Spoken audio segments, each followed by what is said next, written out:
worker ba ka or unsa imong position sa church, ang tanang tao na may church, na may reliyon, dili na day kutob.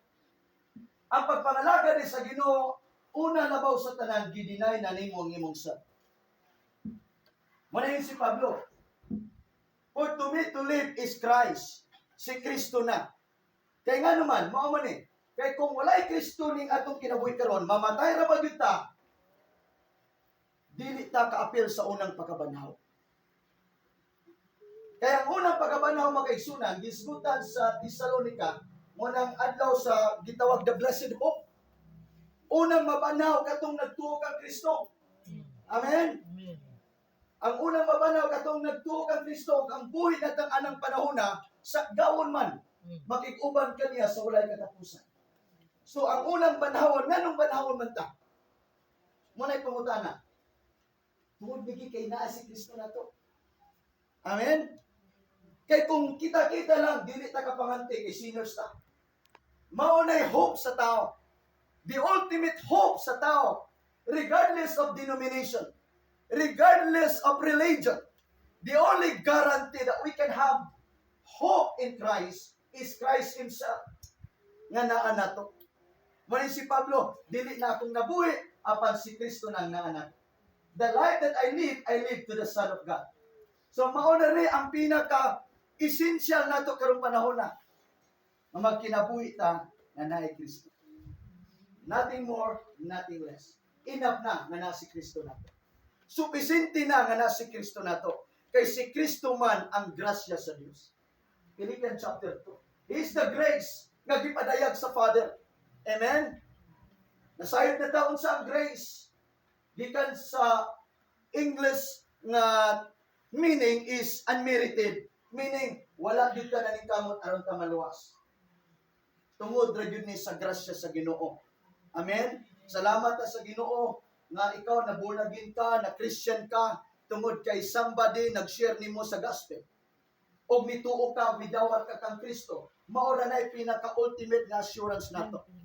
Muna nga karong panahon na, importante nga si Kristo maoy mapresentar sa tanang suok sa kalibutan.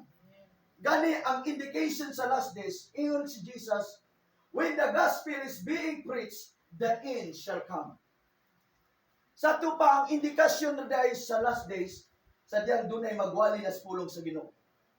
Ay bulong ka karon, tanaw ka Facebook, mga bata pa, mga gagmay pa, grabe naman magwali. Dagka na kay magwali karon bisang asa. O dili na aksidente nga na nga pagbati. And I believe na mauna ning season karon, gitagaan lag second chance ni Lord ang kalibutan. Na before the days of the Lord, doon na di ipang-raise up sa Ginoo, doon na pa'y revival nga may tabo. Doon na daghang magwali makaigsunan sa pulong sa Ginoo.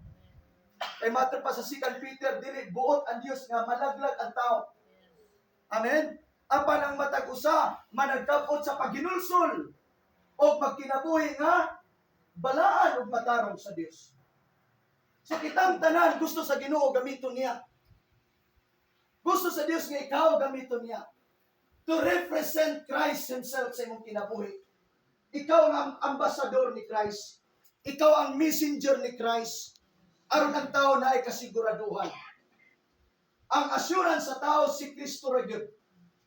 Dis kalibutan, daghan kayong mga insurance. Pag-ingon nga, ma'am, sir, humani mo fill up ani karon, sir. Kung mamatay ka unya, insured na ka. Kaduog na mo, ana? Nindot o basta nindota? Tingin ka nga, nindot ba yung pastor, pero ang nabulahan, ang nabilin na. Karon ang pangutana, ikaw kung kita na yun, kung ang tao kita na mismo. Salamat sa Ginoong nabilin, na ay benefits. Pero kita, dili man na ito madalag, si Bako, pastor, pito kalaod, di kita madalag, pito kalaod. Mamatay kita. Amen? Matod pa sa kahari, sa kamalamang hari, kay lamang din mo ni Hari Solomon. Sa Tesalonica chapter 7, doon ay gisgutan diyan ang kamatayon naghulat nato. Tuo ba ta na makaigsunan? Wa tay mahimo ani ngayon naman kaya kamatayon na may nagulat. Kaya kung ikaw pala yung untay nagulat, kung kita palang unta, pwede pa ta musibog. Pero kay kamatayon na may nagulat nato makaigsunan. Meaning appointed na gyud. Wala diskutan sa Hebrew 9 verse 27. Man is destined to die once, and after that, we face judgment. Na mato pa diri makaigsunan ni King Solomon sa kamalamon niya nga panambagon alang sa mga tao. Sa verse 2, mas maayo pa ang pag-adto sa balay nga nagbangutan kaysa pag-adto sa balay nga nagkumbira. Kay ang mga buhi kinahanglan magpahinumdum kanunay sa ilang kaugalingon nga ang kamatayon naghulat kanatong tanan. Unsa daw ang kamatayon, igsoon? Ganahan ba ta hulaton tas kamatayon? Mayroon siya nga kining maghinahinay taan ni ramita kabos kamatayon. Pero ang Bible makaigsunan nag-ingon matud pa diri na mas maayo pang pag-adto sa balay sa nagbangutan sama ani. Nga naman, of course, tungod kay makapamalandong tanga mo na dangatan sa tao. Mamatay din ang tao. Apan matud pa ang panambago ni Solomon diri makaigsunan ang rason nga diin mamalandong ta. Aron nga tao pahinumduman sa kanunay nga naay kamatayon. Unsa bay comparison kung madto kag naghudya ka? Na madto kag bibok ba? Nadumdum mo sa una, natong mga doktor nga grabe ilang celebration kay nakapasar sila tanan sa board exam. Grabe ilang kalipay ang usa ka bar, ilang giabangan ug dito sila mga igsunan. Grabe sayo nila without knowing. After few hours sa ilang hudyaka. Magunyang komparison kung labihan kalipay ang tao, wala gyud na siya magunaw-na kung siya may tabo diya unya. Never siya una-una nga mamatay siya unya taud-taon. Meaning, naa ang labihan nga kalipay.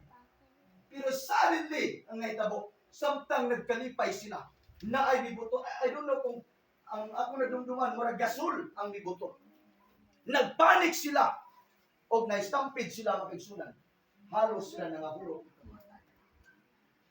Now, nga naman nga ito ng gisgutan. Diyan mo masabtan nga, wala ginigipili ng kamatayon. Ang tao, kita aware ta kanunay nga mamatay kita. Mao rin pinaka nindot nga butang. Nga aware ta nga natay kamatayon. Inumduman lang nato nga nagbuot sa kamatayon ang Dios. Kung dili pa nimo panahon, dili pa gyud ka kuhaon sa Ginoo. Ang importante karon naa nato ang willingness na Lord, samtang imo kong gibuhi, matuman imong plano nako, gamit nako mitras sigayon pa. Ginoo pahimos liko. Akong papa bitaw, nagdialysis man akong papa magigsunan. Pero gimilagruhan akong papa, I think more than 2 years gawa gyud nagdaya. Dito sa Cagayan de Oro, may bulong taon ang mga isa ng mga doktor. Kaya usually sa ilang ingon, pag madaya ka, forever na. Pero after pila ka years na po, kaya na bikin na po siya. At karon na sa schedule nga once a week na lang. Pero yung mga kauban, thrice a week or twice a week. Grabe ka gastos yun. Pero hantod karon, galing din siya malaan nga nagdaya. Ang yari yung rason, tungod kay Ginoo nag-preserve niya, ang word na yun ni God, ang yung depensa permitted. Natagahan pagkutaas ng kinabuhi, kinapay plano si Lord nako, gamiton ako sa Ginoo. Ang mga tao nga may gawas nga, mga tao kay ngadto pang labay nga mga tuig, nga daw murag gihukman na siya, kanisidgar, tama na gini sa ani, murag nangauna na lang makaigsunan. Nangamatay na lang. Bisa niya mga kauban, halos nakauban ni sa Cagayan de Oro, halos na lang nangamatay na. Karon, ang among amahan sa grasya sa Ginoo. Yan yung masabtan. Bisa pag yun ang tao ni mo, magtama na tao niya. Bisa pag doktor mingon, ma'am sir, ampo na lang, murag isa na lang kadlaw yung kinabuhi. Walay makahukom na to. Gawas na sa Diyos. Amen? So ang Diyos makaigsunan siya nagbuot na itong tanan.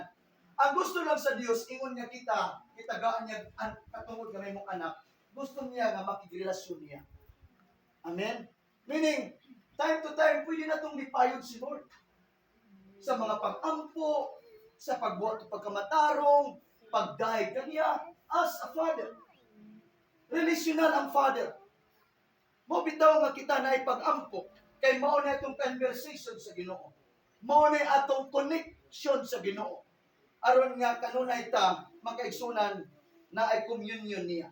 So muna ingon ni Solomon makaigsunan nga ang kamatayon nagahulat kanatong tanan. Appointed na ta sa kamatayon. May ikag-appointed, wala na kita'y mahimo nga naman. Dili kita nag-set of appointment. Kinsay nag-set ani. Mato pa sa Job chapter 14 verse 5 nga ang atong mga adlaw or years was determined by God.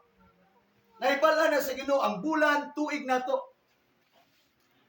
Apan salamat sa Ginoo nga nagsaad pud siya natong long life.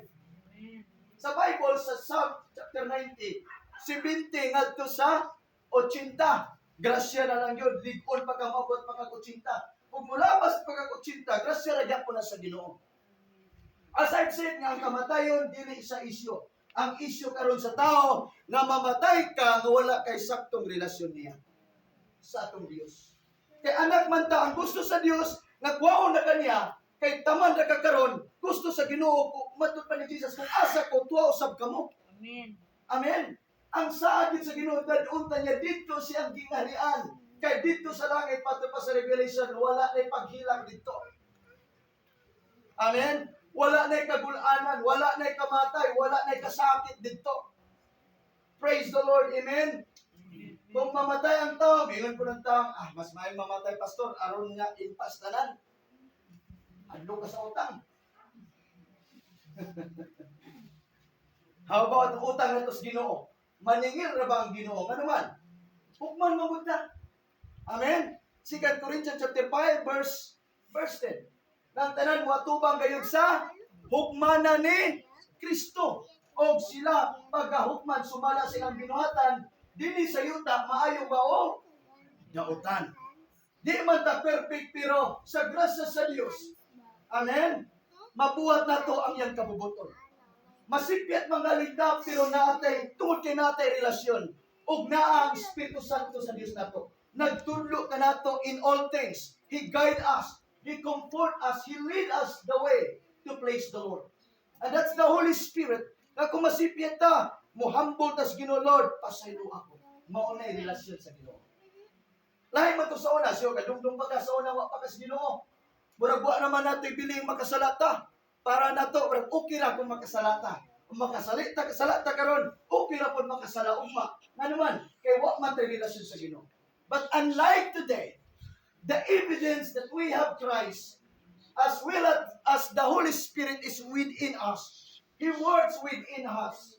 He convicts the sins of the world. He convicts our sins. Amen? Nag-convict siya nato aron kita i-lead niya into repentance. Kaya aron nga kung mamatay ta, kaya ang kamatayon magud samaw sa bis kawatan. Isa bugid kawatan nga manangidaan wa gyud. Muna na ang Holy Spirit. Kaya kawatan nga mong yawa, nga nila pagpatay, paglaglag, pagpangawat. Nangita lang sa loopholes na to, asa kanya patyon, asa kanya kawatan, asa kanya gubaon. Apan sa samang paagi, ang Holy Spirit naga-overshadow nato, naga-empower nato. Amen? Nagatudlo din nato. Muna nga pildido ng yawa, muna kita gitawag tagmudan kang Ginoo. Nga naman, kay dali ra nato ang pagpaubos kanunay sa Ginoo, pagpangayog pasaylo. Sa nasipyat, Lord, pasaylo ako. Amen. Muna yun ni Jesus nga, no one can pluck you out of my hands.